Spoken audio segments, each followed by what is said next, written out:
فرمایا او میرا امتی تجھے پتا کوئی نہیں، یہ سارے کام چھوڑ دیتی ہے، آل اولاد کو بھی چھوڑ دیتی ہے، رشتہ داروں کو بھی چھوڑ دیتی ہے، کہتی ہے کہ اب رب ذوالجلال سے گپ شپ کرنے کا ٹائم آ گیا ہے، رب ذوالجلال سے باتیں کرنے کا ٹائم آ گیا ہے۔ واحد ٹائم ہے کہ جس ٹائم کے اندر میں سارے خاندان کو چھوڑ کر، دنیا کو چھوڑ کر، سارے انسانوں کو چھوڑ کر صرف رب ذوالجلال سے کال ملاتی ہوں۔ اب رب ذوالجلال کی کال آ گئی ہے، یہ آتی ہے مصلے کے اوپر آ کر، کپڑے بدل کر، پاک کپڑے پہن کر، وضو کر کے، سردی کے اندر ٹھنڈے پانی کے ساتھ یہ آ کر رب ذوالجلال سے باتیں کرتی ہے۔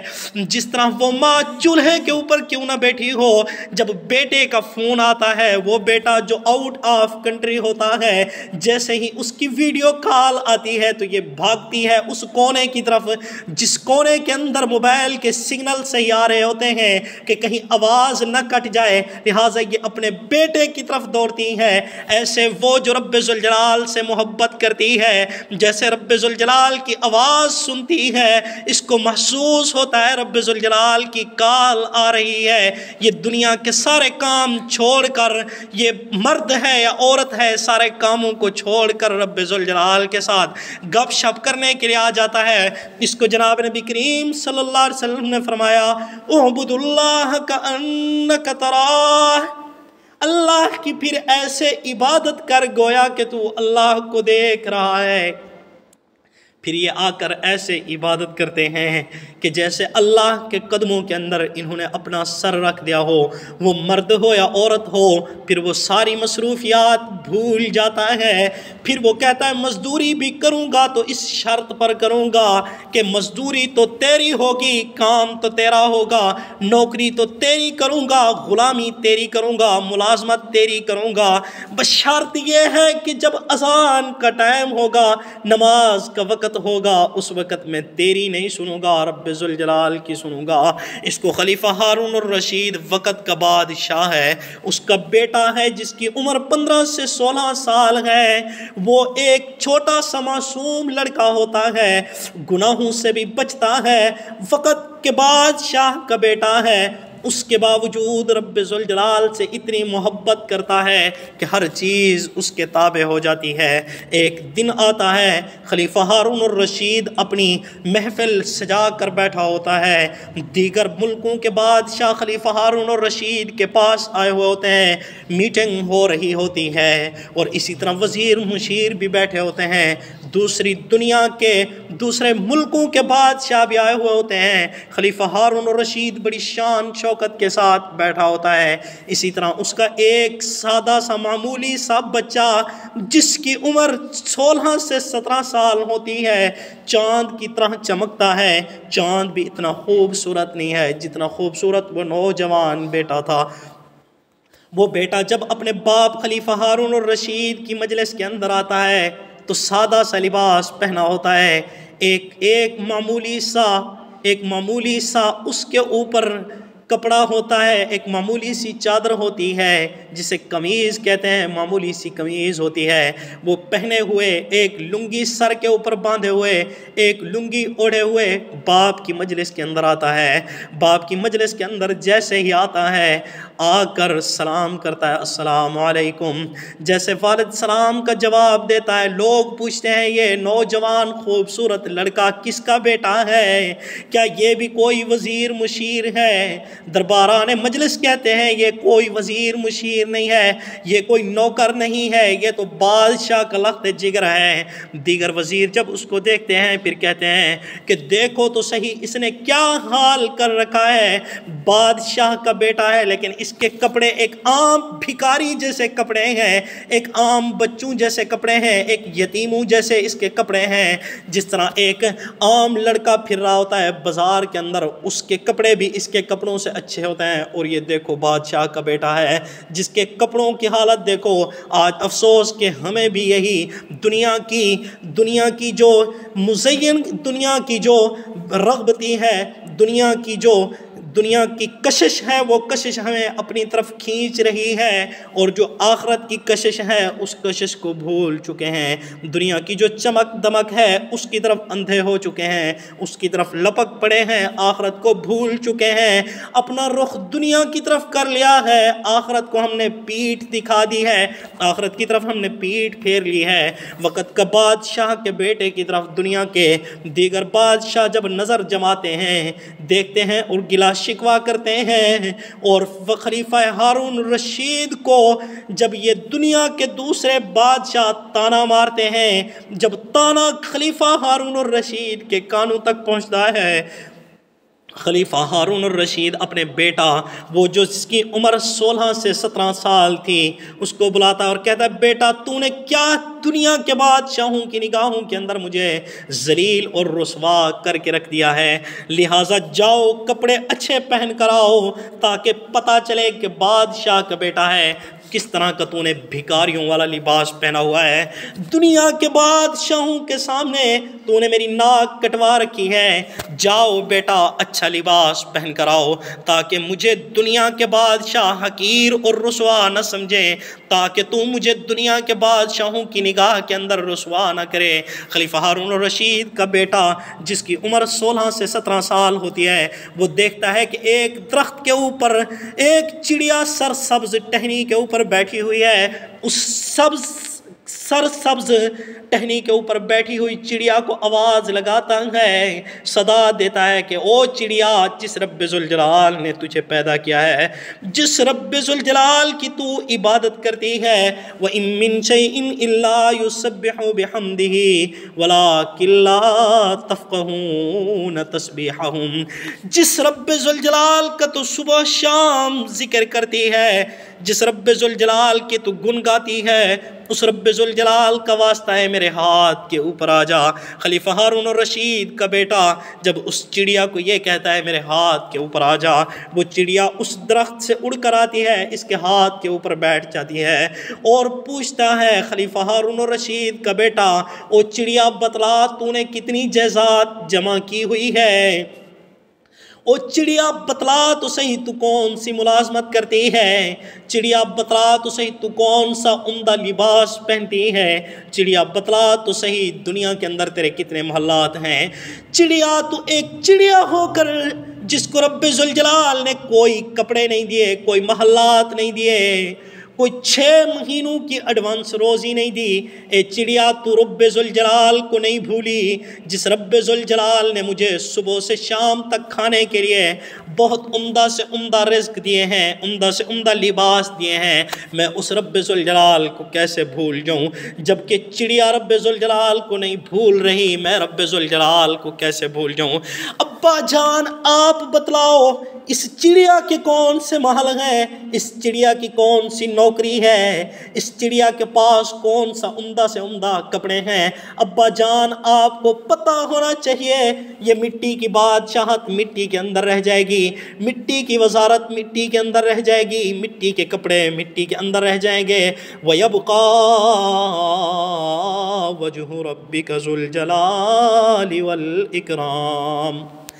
ابا جان نیک اعمال باقی رہنے والے ہیں، ابا جان آپ مجھے اعمال کی طرف نہیں دھکیل رہے، مجھے دنیا کی چمک دمک کی طرف دھکیل رہے ہیں، ابا جان آج سے آپ کا اور میرا راستہ بھی جدا جدا ہے، ابا جان اب سے میں آپ کی مجلس کے اندر نہیں آؤں گا، آپ کے محلوں کے اندر نہیں آؤں گا، اور آپ کی بادشاہت کے اندر بھی نظر نہیں آؤں گا، آپ کو دیگر بادشاہوں کی نظر کے اندر رسوا بھی نہیں کروں گا، ابا جان میں آپ کے لیے دھبا نہیں بن کر رہوں گا، ابا جان آج سے دنیا کو بھی الوداع ہے، آپ کو بھی الوداع کرتا ہوں، ابا جان اب آپ کے اور میرے راستے جدا ہیں، اب میں جنگل کی طرف جا رہا ہوں، جنگل کی طرف چلے جاتے ہیں۔ مسلمانوں کی جماعت آپ نے دیکھا ہوگا کہ جب ہم شہروں کی طرف جاتے ہیں تو مزدور اڈوں کے اوپر کھڑے ہوتے ہیں کہ کوئی آئے اور ان کو مزدوری کے لیے لے جائے، کوئی ٹھیکیدار آ جائے یا کوئی سیٹھ آ جائے اور ان کو لے جائے اور جا کر ان سے مزدوری کروا دے، انہوں نے کہیاں بھی پکڑی ہوئی ہوتی ہیں، بیلچے بھی پکڑے ہوئے ہوتے ہیں، مزدوری کے دیگر سامان بھی پکڑے ہوتے ہیں، سارے آلات پکڑ کر کھڑے ہوتے ہیں تاکہ کوئی ہمیں مزدوری کے لیے لے جائے۔ تو یہ جو خلیفہ ہارون الرشید کا 16 سے 17 سال کا بیٹا ہے، یہ بھی بصرہ کے اس کونے کے اندر جا کر کھڑا ہو جاتا ہے، بصرہ کے اس شہر کے اندر جہاں پر مزدور مزدوری کرنے کے لیے جاتے ہیں۔ تو یہ جا کر کھڑا ہو جاتا ہے کہ شاید مجھے بھی کوئی مزدوری کے لیے لے جائے تاکہ جا کر میں مزدوری کروں اور حلال رزق حاصل کروں، جینے کے لیے کچھ نہ کچھ کھا سکوں، اس کے بعد میں رب ذوالجلال کی عبادت کر سکوں۔ تو یہ ماں باپ کو الوداع کر کے چلا جاتا ہے، بصرہ کے مقام کے اوپر جیسے جاتا ہے مزدوروں کے ساتھ جا کر ڈیرے لگا لیتا ہے، مزدوروں کے ساتھ کھڑا ہو جاتا ہے اور مزدوری کرنے لگ جاتا ہے۔ جیسے ہی بصرہ کے مزدوروں کے ساتھ جا کر مل جاتا ہے، ابو عامر بصری رحمۃ اللہ علیہ کہتے ہیں کہ میں جاتا ہوں، میری دیوار گری پڑی ہوتی ہے کہ جاؤں ایک مزدور کو ڈھونڈ کر آؤں، مزدور تلاش کر کے آؤں تاکہ میں اپنی دیوار بھی کھڑی کروا سکوں، اپنی دیوار بھی دلوا سکوں۔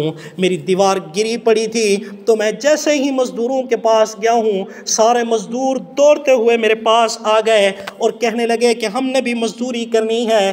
میں ان کو ٹالتا رہا اور دور سے دیکھتا ہوں ایک چاند سے چہرے والا نوجوان لڑکا جس کی عمر 16 سے 17 سال ہے، جو ابھی جوانی کی سیڑھی پر قدم رکھ رہا ہوتا ہے اور خون اس کے چہرے کے اوپر ٹپک رہا ہوتا ہے، خوبصورت انسان ہوتا ہے۔ مجھے لگتا ایسا ہے کہ یہ کوئی مزدور نہیں ہے، پر دیکھتا ہوں کہ اس کے ہونٹ چل رہے ہوتے ہیں، ہونٹ ہل رہے ہوتے ہیں۔ میں سمجھ جاتا ہوں کہ یہ بچہ کوئی عام بچہ نہیں ہے، یہ فقط کا کوئی ولی لگتا ہے، لہٰذا کیوں نہ میں اچھے انسان کو مزدوری دے دوں اور میرا کام نیک انسان کریں اور میرا پیسہ بھی نیک انسانوں کے پاس چلا جائے۔ ابو عامر بصری رحمۃ اللہ علیہ کہتے ہیں جب میں نے دیکھا کہ ایک کونے کے اندر ایک لڑکا کھڑا ہوا ہے تو میں نے اس لڑکے سے پوچھا، بیٹے کیا مزدوری کرو گے؟ تو آگے سے وہ نوجوان لڑکا جس کی عمر 16 سے 17 سال تھی وہ مجھے کہنے لگا، کیوں نہیں نوکری کریں گے؟ ہم تو نوکری کے لیے پیدا ہوئے ہیں،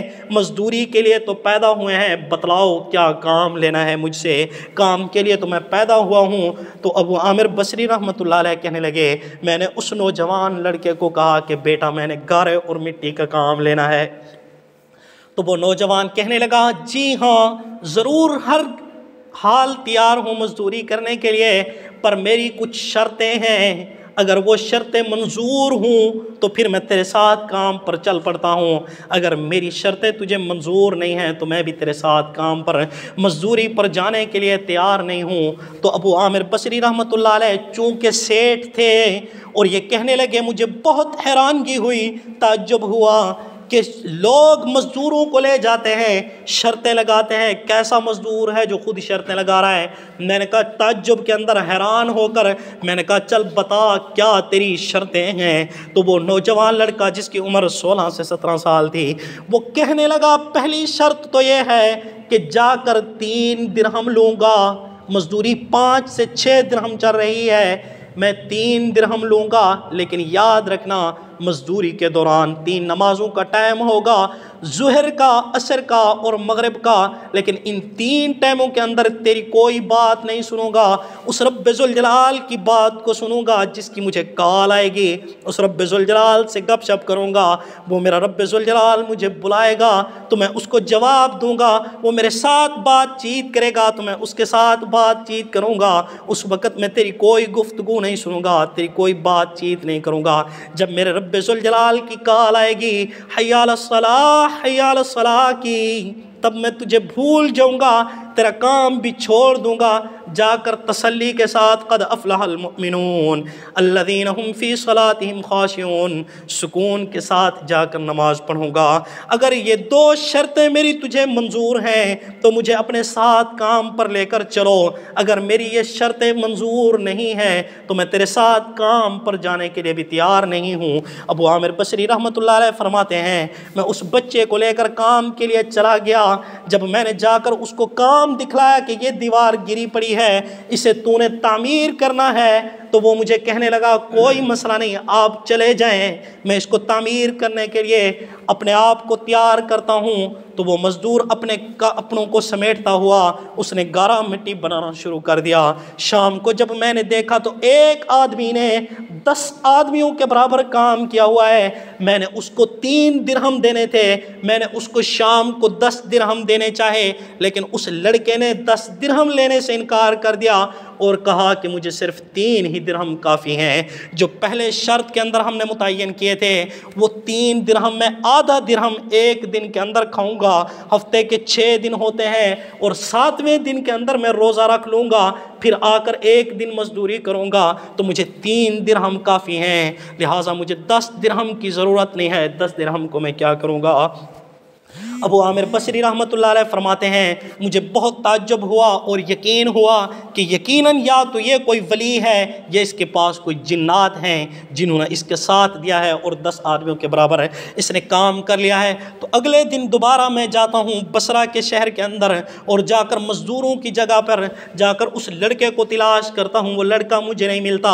میں نے لوگوں سے پوچھا وہ لڑکا کہاں ہے، لوگوں نے بتلایا صرف ہفتے کے اندر ایک ہی دن اتوار والے دن کو کام کرتا ہے، باقی سارا ہفتہ وہ رب ذوالجلال کی عبادت کرتا ہے۔ جنگلوں کے اندر ملے گا، اس کا کوئی محل نہیں ہے، اس کا کوئی مکان نہیں ہے، اس کے والدین کا بھی اتا پتہ کوئی نہیں، صرف وہ رب ذوالجلال کی عبادت کرتا ہے اور ایک دن مزدوری کرتا ہے، جو چند ٹکے لے کر جاتا ہے آدھا ٹکا وہ روزانہ کا کھاتا ہے اور اسی طرح ہفتہ گزار دیتا ہے، ہفتے بعد کام کرتا ہے۔ ابو عامر بصری رحمۃ اللہ علیہ فرماتے ہیں چونکہ میں نے اس کا کام دیکھا تھا اور مجھے حیرانگی ہوئی تھی، اکیلے لڑکے نے 10 آدمیوں کے برابر کام کیا ہے، لہٰذا اکیلا بندہ کیسے کر سکتا ہے، میں حیران ہوا تھا۔ میں نے پورا ہفتہ کام بھی بند کر دیا، میں نے کہا اگر کام کروانا ہے تو اسی لڑکے سے کروانا ہے، نہیں تو کام ہی نہیں کرواؤں گا۔ اگلے ہفتے پھر اس کو لے کر آ گیا، وہی شرطیں تھیں، جیسے ہی نماز کا ٹائم ہوتا وہ لڑکا سارا کچھ چھوڑ دیتا، میں چھپ کر دیکھ رہا تھا، وہ صرف اینٹیں جوڑتا جاتا ہے، اینٹیں خود بخود سیدھی ہوتی جاتے ہیں، گارا اٹھاتا ہے، گارا خود بخود اٹھ جاتا ہے، تو میں سمجھ گیا یہ کوئی وقت کا ولی ہے، یہ کوئی عام انسان نہیں ہے۔ ابو عامر بصری رحمۃ اللہ علیہ فرماتے 3 ہفتے میں نے اس سے کام کروایا، چوتھا ہفتہ جیسے ہی آتا ہے، چوتھا ہفتہ میں اس کو ڈھونڈنے کے لیے جاتا ہوں، جیسے ہی پہنچتا ہوں بصرہ کے شہر کے اندر مزدوروں کے ارد گرد جا کر تلاش کرتا ہوں، مجھے وہ لڑکا نہیں ملتا، تو میں سمجھ گیا کہ لڑکے کے ساتھ کوئی مجبوری ہوگی، کوئی بیماری ہوگی، کوئی پریشانی ہوگی جس کی وجہ سے وہ مزدوری کے لیے نظر نہیں آ رہا، وگرنہ تو وہ کہتا ہے کہ پیدا ہی مزدوری کے لیے ہوا ہوں، تو آج وہ مزدوروں کی صف کے اندر مجھے کیوں نظر نہیں آ رہا۔ ابو عامر بصری رحمۃ اللہ علیہ فرماتے ہیں کہ میں جنگل کے اندر گیا اور ڈھونڈتے ڈھونڈتے جا کر ایک جھاڑی کے نیچے دیکھتا ہوں کہ ایک خوبصورت شکل والا، ایک چاند سے بھی زیادہ خوبصورت 16 سے 17 سالہ وہی لڑکا جس نے 3 ہفتے پہلے میری مزدوری کی تھی، وہ آدھی اینٹ کا ٹکڑا اپنے سر کے نیچے رکھ کر سویا ہوا ہے اور اسی طرح کانپ رہا ہے، جس طرح سردی لگتی ہے انسان کانپتا ہے، بخار اس کو تڑپا رہا تھا۔ میں جا کر اس کو ہاتھ لگاتا ہوں، مجھے ایسے محسوس ہوتا ہے جس طرح میں آگ کے اوپر ہاتھوں کو سیک رہا ہوں، تو میں جا کر اس کو سلام کرتا ہوں، لیکن وہ مجھے سلام کا جواب نہیں دے سکتا، اشارہ کرتا ہے۔ میں جب محسوس کرتا ہوں کہ بندہ انتہائی بیمار ہو چکا ہے، شاید اس کے آخری لمحات چل رہے ہوں، تو میں اس کو اٹھاتا ہوں، اس کا سر اپنی گود کے اندر رکھتا ہوں، لیکن وہ سر میری گود سے اٹھا کر زمین کے اوپر رکھ دیتا ہے اور یہ کہتا ہے منہا خلقناکم وفیہا نعیدکم ومنہا نخرجکم تارۃ اخری، اسی مٹی سے پیدا ہوا تھا رب ذوالجلال کو راضی کرنے کے لیے، رب ذوالجلال کو راضی کر کے اب اسی مٹی کے اندر جا رہا ہوں، میرا سر اپنی گود کے اندر نہ رکھو، میرا سر مٹی کے اوپر رکھ دو تاکہ آخری وقت بھی رب ذوالجلال کو میری عاجزی پسند آ جائے، رب ذوالجلال کو یقین آ جائے کہ میرا بندہ مٹی کا تھا، مٹی کے اندر چلا گیا لیکن تکبر نہیں کیا، رب ذوالجلال کو راضی کرنا چاہتا ہوں،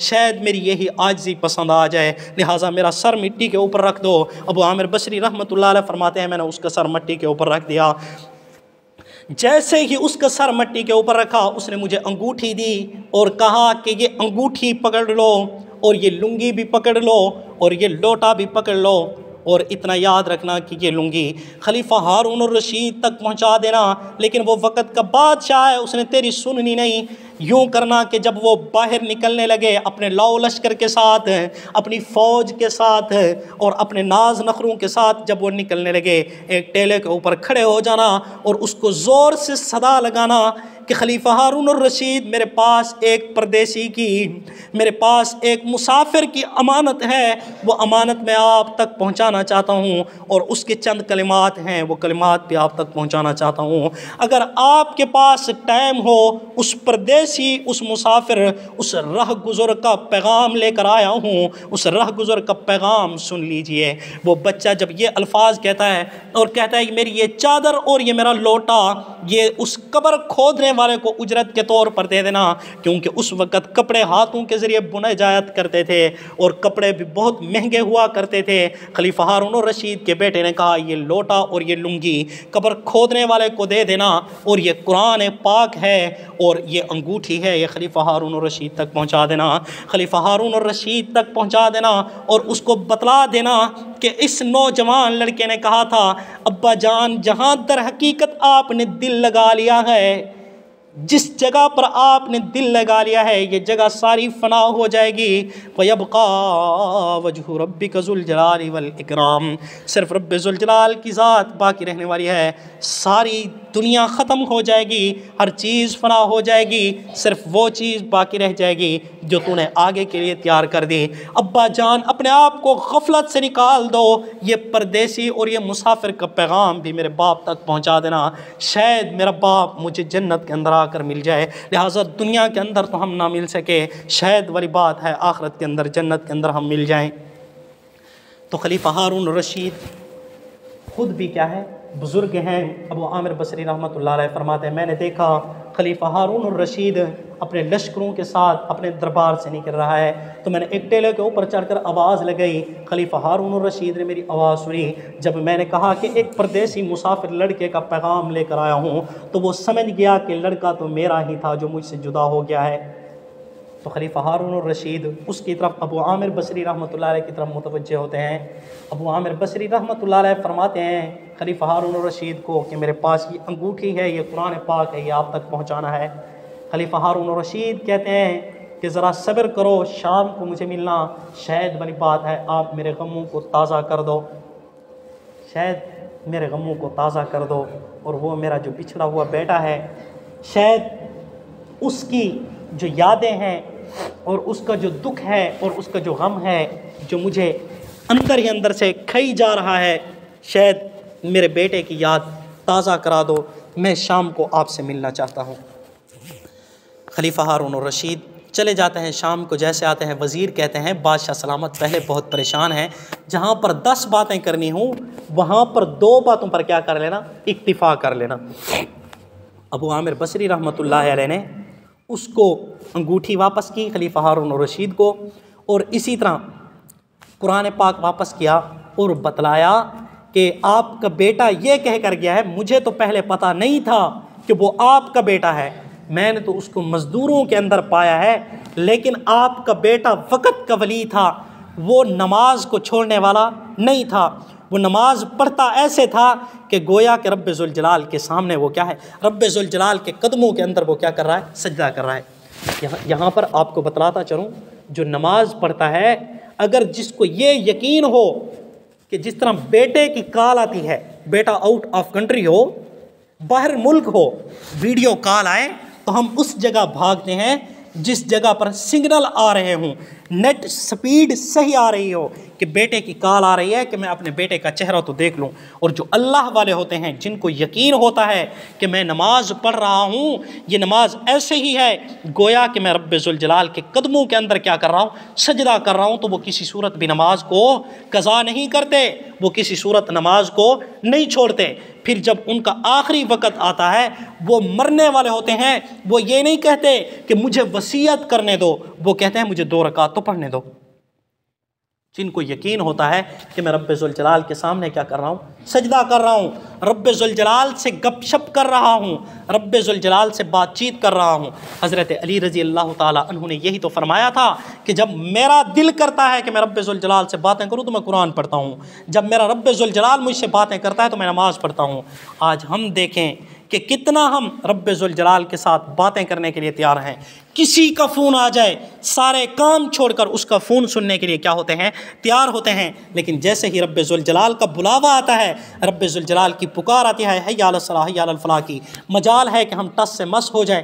ٹھیک ہے اذان نہیں ہے تو کیا ہوا، ایسے ہی محسوس ہوتا ہے جس طرح کان کے اوپر مکھی بیٹھی ہو اور ہم نے اڑا دیا ہو۔ نماز کی آج کیا ہو چکی ہے؟ لاپرواہی ہو چکی ہے۔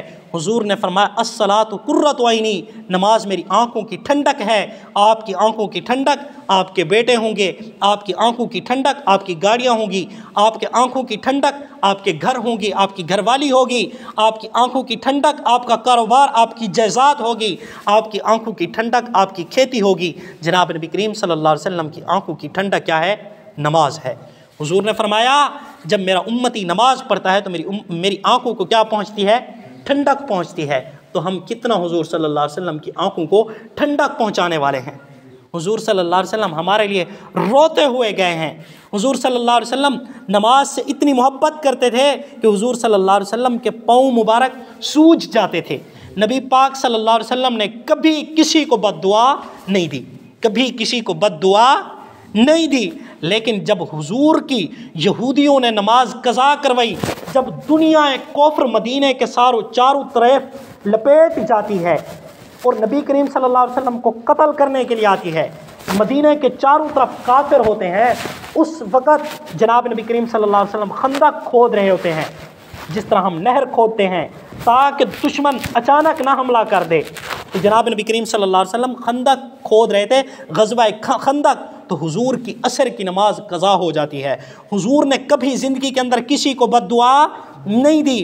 حضور کی بیٹیوں کو نیزہ مارا گیا، حضور کی بیٹیوں کے پیٹ چاک ہو گئے، حضور کی بیٹیوں کے اوپر ظلم کیا گیا، حضور کی بیٹیوں کو طلاقیں دی گئی، حضور کا وطن چھڑایا گیا، لیکن کبھی حضور نے بد دعا نہیں دی۔ حضور کو پتھر مار مار کر حضور کا لہو نکالا گیا، حضور کو نیزے مار کر، تیر تلواریں مار کر حضور کے ہونٹ مبارک زخمی کیے گئے، حضور کے دندان مبارک توڑ دیے گئے، لیکن حضور کے زبان سے کبھی بد دعا نہیں نکلی۔ لیکن جب حضور کی نماز قضا ہوئی، حضور نے فرمایا ملا اللہ بیوتہم وقبورہم نارا، اللہ ان کی قبروں کو، ان کے گھروں کو آگ سے بھر دے جو میری نماز کو جنہوں نے کیا کروا دیا ہے؟ قضا کروا دی ہے۔ حضور نے ایک مرتبہ بد دعا دی ہے، کن کو دی ہے؟ جنہوں نے حضور کو نماز نہیں پڑھنے دی، حضور کی نماز کو کیا کروا دیا ہے؟ قضا کروا دیا ہے۔ تو سب سے پہلے جس چیز کا حساب لیا جائے گا وہ بھی کیا ہے؟ نماز ہے۔ اور اللہ کے سب سے زیادہ قریب کرنے والی چیز کیا ہے؟ نماز ہے۔ حضور کی آنکھوں کی ٹھنڈا کیا ہے؟ نماز ہے۔ مومن کا معراج کیا ہے؟ نماز ہے۔ مسجد کو آباد کرنے والی چیز کیا ہے؟ نماز ہے۔ لیکن ہم نے نماز کے ساتھ کیا کیا ہوا ہے؟ اللہ نے تو فرمایا وَأْمُرْ أَهْلَكَ بِالصَّلَاةِ وَاصْطَبِرْ عَلَيْهَا، کہ خود بھی نماز پڑھ، اپنے گھر والوں کو بھی نماز پڑھا، اس پر ڈٹ جا کہ یہی تیری اور میری محبت ہے۔ باقی ہم نے اللہ کو دیا کیا ہے؟ اللہ کھانے سے پاک، پینے سے پاک، ہر چیز سے پاک ہے۔ ہم اللہ کو سجدہ کر کے اللہ کو کیا کر سکتے ہیں؟ راضی کر سکتے ہیں۔ لیکن ہمارے رب نے ہمیں یہ نہیں کہا کہ دو آنکھوں میں سے ایک آنکھ تجھے دیتا ہوں ولی محمد اور دوسری آنکھ میں نور محمد صاحب کو دے دوں گا۔ یار نہیں، ایسا کر لو، ایک آنکھ دے دیتا ہوں کیونکہ میں نے باقی بھی تو انسان آنے ہیں، ان کو بھی آنکھیں دینی ہیں، یا ایک ہاتھ تجھے دیتا ہوں دوسرا ہاتھ نہیں دیتا۔ اللہ نے دونوں ہاتھوں کی ضرورت تھی، دونوں ہاتھ دیے۔ دو آنکھوں کی ضرورت تھی کہ دنیا اس کو کانا نہ کہے، اندھا نہ کہے، اللہ نے دو آنکھیں دے دی۔ لوگ اس کو ٹنڈا منڈا نہ کہیں، اللہ نے دو ہاتھ دو پیر دے دیے۔ لیکن ہم نے اللہ کو کیا دیا؟ 5 منٹ کے لیے اپنے رب کو سجدہ بھی نہ کیا۔ ہم نے اپنے رب ذوالجلال، اللہ نے فرمایا کہ اگر بندہ تو سجدہ کرتا ہے زمین تحت الثری تک ٹھنڈی ہو جاتی ہے، عرش معلیٰ سے لے کر فرش تک، مطلب اللہ کی جہاں سے کرسی ہے، جہاں سے نظام شروع ہوتا ہے جہاں تک نظام ختم ہو رہا ہے، جنت سے لے کر جہنم تک جب بندہ سجدہ کرتا ہے تو وہ زمین کیا ہو جاتی ہے؟ ٹھنڈی ہو جاتی ہے۔ آج بزرگان دین ہم نے نماز کے ساتھ کیا ہوا ہے؟ نماز پڑھتے بھی ہیں تو اس طرح کی پڑھتے ہیں جس طرح پرانے کپڑے کے اندر حضور نے فرمایا لپیٹ کر منہ کے اوپر مار دی جاتی ہے۔ آج نماز تو پڑھتے ہیں لیکن مجھے لگتا ایسا ہے کہ نماز جب جاتی ہوگی نا مسجد سے باہر سے اوپر تو وہ ہمیں بد دعا دیتی ہوئی جاتی ہوگی۔ کاش کہ ایسی نماز پڑھیں، جاندار نماز ہوگی، شاندار نماز ہوگی تو اوپر سے جو آنے والے احوال ہوں گے، حالات ہوں گے، وہ بھی کیا ہوں گے؟ شاندار ہوں گے، مزیدار ہوں گے، وہ ہمارے موافق ہوں گے۔ آج جب ہم کہتے ہیں ربا میرا حال تو دیکھ، پھر غیب سے آواز آتی ہے ذرا اپنا نام اعمال تو دیکھ، تو نے کیا کیا ہوا ہے؟ تو ہم مسلمانوں کچھ بھی نہیں دے سکتے۔ ہم کتنا قرآن پڑھتے ہیں؟ قرآن پڑھنے کے لیے ہمارے پاس ٹائم ہے؟ کہاں ہے؟ کون پڑھتا ہے؟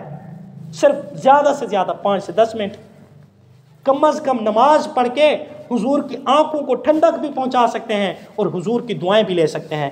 حضور نے دیکھا ایک مزدور جا رہا ہے، فرمایا ادھر آ، وہ آیا، حضور صلی اللہ علیہ وسلم نے سلام کیا، حضور کو گھٹنیاں چبھی، حضور صلی اللہ گھٹنیاں بن جاتی ہیں نا کام کرتے کرتے، مزدوروں کے ہاتھ کبھی ملایا کرو نا مزدوروں سے، آپ کو پتہ چلے۔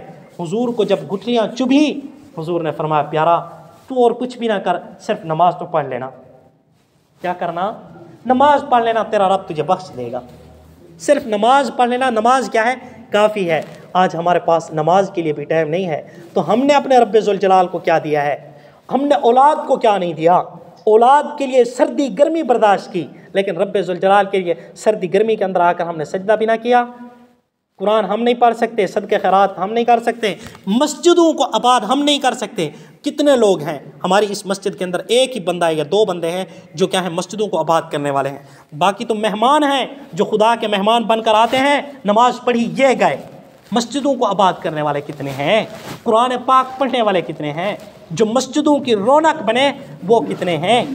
تو سامعین محترم، ہم اگر سجدہ نہیں کرتے تو وقت نے ٹھہرنا نہیں۔ وقت کسی کے باپ کی جگیر نہیں ہے کہ وہ رک جائے۔ وقت جا رہا ہے، وقت 40 سال ہے، وقت 50 سال ہے، رہنا کسی نے بھی نہیں ہے۔ وَيَبْقَى وَجْهُ رَبِّكَ ذُو الْجَلَالِ وَالْإِكْرَامِ، صرف رب ذوالجلال کی ذات باقی رہے گی۔ میں آپ کو بات کلیئر بتلاؤں، میں نے حضور صلی اللہ علیہ وسلم کی گود کے اندر موت کو حملہ کرتے ہوئے دیکھا ہے۔ میں نے دیکھا حضور کا چاند جیسا بیٹا حضرت ابراہیم حضور کی گود میں ہے، حضور ایسے لے کر بیٹھے ہیں، حضور صلی اللہ علیہ وسلم کی آنکھوں سے آنسو مبارک بہہ رہے ہیں۔ حضور صلی اللہ علیہ وسلم نے فرمایا انا الموت، موت کہتی ہے انا الموت الذی افرق بین الزوج والزوجہ، میں وہ موت ہوں جو خاوند کو بیوی سے، باپ کو بیٹے سے، ماں کو بیٹی سے، بھائی کو بہن سے، بہن کو بھائی سے، خاوند کو بیوی سے جدا کر کے رکھ دیتی ہوں۔ موت نے نبی کو نہیں چھوڑا تو آپ اور میں کس باغ کی مولی ہیں؟ اگر آپ اور میں اپنے رب ذوالجلال سے تعلق قائم نہیں کرتے، رب ذوالجلال کے بلاوے پر جواب نہیں دیتے، نمازیں نہیں پڑھتے، تو رب کا کیا بگڑے گا؟ حضرت بہلول رحمۃ اللہ علیہ کا کہنا، رب کا کیا جا رہا ہے؟ ہم سارے نافرمان ہو جائیں تب بھی رب کو ذرا برابر فرق نہیں پڑے گا، سارے فرما بردار ہو جائیں تب بھی ہمارے اپنا کیا ہوگا؟ نفع یا نقصان ہوگا۔ یا تو ہم اپنی قبر کو خراب کر بیٹھیں گے یا اپنی قبر کو کیا ہے؟ اچھا کر بیٹھیں گے۔ اب مرضی ہماری ہے، اللہ نے کھلا فرما دیا فمن شاء فلیؤمن ومن شاء فلیکفر۔ اب نماز بھی مفت ہے، قرآن بھی مفت ہے، تلاوت بھی مفت ہے، نیک اعمال بھی مفت ہیں، کرنے ہیں تو کرو، نہیں کرنے تو این تذہبون، جہاں جا رہے ہو چلے جاؤ، مجھے بھی کوئی پرواہ نہیں ہے۔ پھر مجھے نہ کہنا جنت کے اندر میرا تو درجہ کیا ہے؟ چھوٹا سا ہے، فلاں کے درجات اتنے بلند ہیں۔ تو اگر چاہتے ہیں کہ رب ذوالجلال سے صلح کر لیں تو پھر آسان طریقہ یہی ہے کہ مسجد کے اندر آئیں اور آ کر کہیں اللہ اکبر۔ کیا؟ اللہ اکبر، سب کچھ چھٹی۔ یہ ہاتھ اٹھاتے ہیں نا، جب چوروں کو پکڑتے ہیں تو کیا کہتے ہیں؟ ہاتھ کھڑے کر دیتا ہے نا۔ جب ہاتھ کھڑے کیے تو کیا کہتا ہے؟ نہیں جی اب تو میری طاقت ختم ہو گئی۔ بندہ وگرنہ ہاتھ کہاں کھڑے کرتا ہے؟ ہاتھ جب کھڑے کرتا ہے تو اس کا مطلب یہ ہے کہ میں کیا ہوں؟ کمزور ہوں۔ تو اسی طرح جب ہم رب ذوالجلال کی دربار کے اندر آتے ہیں، ہم کہتے ہیں اللہ میری توبہ، بہت گناہ کیے، میں آپ کو ناراض نہیں کرنا چاہتا، میری کیا اوقات، میری توبہ، میرے ہاتھ کھڑے ہیں، میں آپ کے سامنے جھکنے کے لیے آتا ہوں۔ اور جب اپنی پیشانی سجدے کے اندر رکھ دیتے ہیں، زمین کے اوپر رگڑ دیتے ہیں، رب ذوالجلال حیا فرماتے ہیں، رب ذوالجلال قدر کرتے ہیں، رب ذوالجلال فرماتے ہیں کہ دیکھو وہ انسان جو ابھی چودھری کہلوا رہا تھا، وہ انسان جو بھی استاذ کہلوا رہا تھا، وہ انسان جو بھی باپ کہلوا رہا تھا، میرے سامنے تو اس نے اپنے آپ کو زیرو بنا دیا ہے۔ فرشتوں گواہ ہو جاؤ، میں نے بھی اس کی کیا کر دی ہے؟ مغفرت کر دی ہے۔ اللہ فرماتا ہے جس طرح دانہ زمین کے اندر جاتا ہے اور گلے گلزار ہو جاتا ہے اور اس کے اوپر بہاریں لگ جاتی ہیں، جو بندہ میرے سامنے جھک جاتا ہے اس کے اوپر بھی میں کیا کر دیتا ہوں؟ بہاریں لگا دیتا ہوں۔ بندہ تو میرے سامنے جھک گیا ہے، اب میں تجھے کسی کے سامنے جھکنے نہیں دوں گا، جتنی عزتیں ہیں وہ کیا ہوں گی؟ تیرے لیے ہوں گی۔ اب ایک بندہ تو وہ ہے جو صرف اپنے آپ کو جھکا رہا ہے، ایک بندہ وہ ہے جو کہتا ہے اللہ کے بندو، اللہ کے قریب آ جاؤ، نماز پڑھ لو، تبلیغ کے اندر نکلتا ہے، لوگوں کو نماز کی طرف بلاتا ہے۔ اللہ مزید رشک کرتے ہیں، فرشتوں پر فخر فرماتے ہیں کہ دیکھو کتنا میرا پیارا بندہ ہے، میرے روٹھے ہوئے بندوں کو میرے قریب کر رہا ہے۔ تو ہم خود بھی جھکیں اور دوسروں کو بھی جھکائیں، کم از کم دوسروں کے گھروں میں جا کر، دوسروں کو دستک دے کر ان کو مسجد تک نہیں لا سکتے، اپنے بیٹوں کو تو مسجد کے اندر لا دیں، اپنی بیوی کو تو رب ذوالجلال کے سامنے جھکا دیں۔ یہ حقیقی کیا ہے؟ محبت ہے۔ دعا ہے اللہ رب العزت ہم سب کو اپنے سامنے جھکنے کی توفیق عطا فرمائے۔ وآخر دعوانا الحمدللہ رب العالمین۔